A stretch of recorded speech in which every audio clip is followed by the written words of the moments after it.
સાધકને ભક્તિ કેવી રીતે કરવી, ભક્તિના લક્ષણ શું છે ઈ પહેલા એને બતાવવું. ઉપદેશ દેવો તો પહેલા ભક્તિ બતાવવી, નહીતર સમજીને રહેવું સુખ.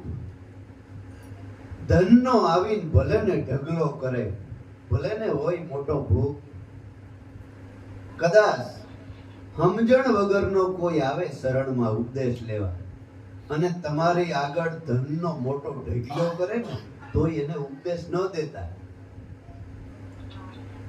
સમજાય છે ને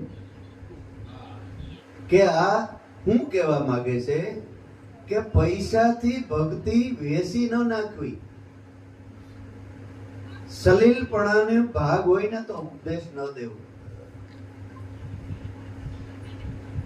ધનનો ભલે ને ઢગલો કરી દે આખો, અને મોટો રાજા ભલે ને મોટો ભૂખ હોય તોય ચૂપ રહેવું, ભક્તિ બતાવવી નહીં.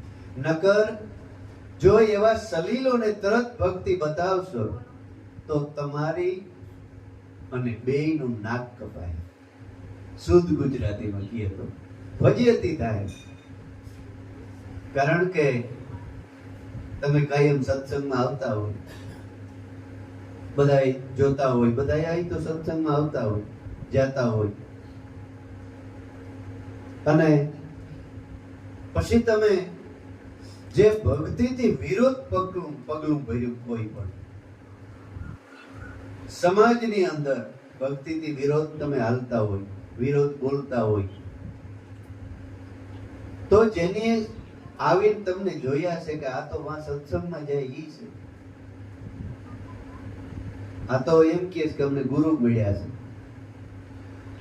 ઓય તો આમાં તો કઈ છે નહીં, ને જવાય નહીં. હે, કારણ કે આપણે બેયની ફજેતી થઈ. કોક સારો માણસ આવતો હોય, કોઈ જિજ્ઞાસુ આવતો હોય તો ઈ ઓલાને દેખીને પાછો મળી જાય.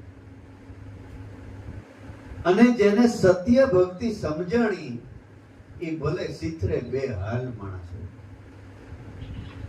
ઘરમાં એક ટંકનું માન ખાવાનું હોય, એવા માણસને ભક્તિ પૂરેપૂરી સમજણી અને રેડી કેણીથી આમ બજારમાં નીકળતો હોય, રહેતો હોય એવી રેડીથી, તો એમ કોક પણ પૂછે કે આ તો બહુ બદલાઈ ગયો છે, કેવો વિવેક, કેવી એની વાણી, કેવી એને બોલ, કેવું ભજન, મારા પાસે કઈ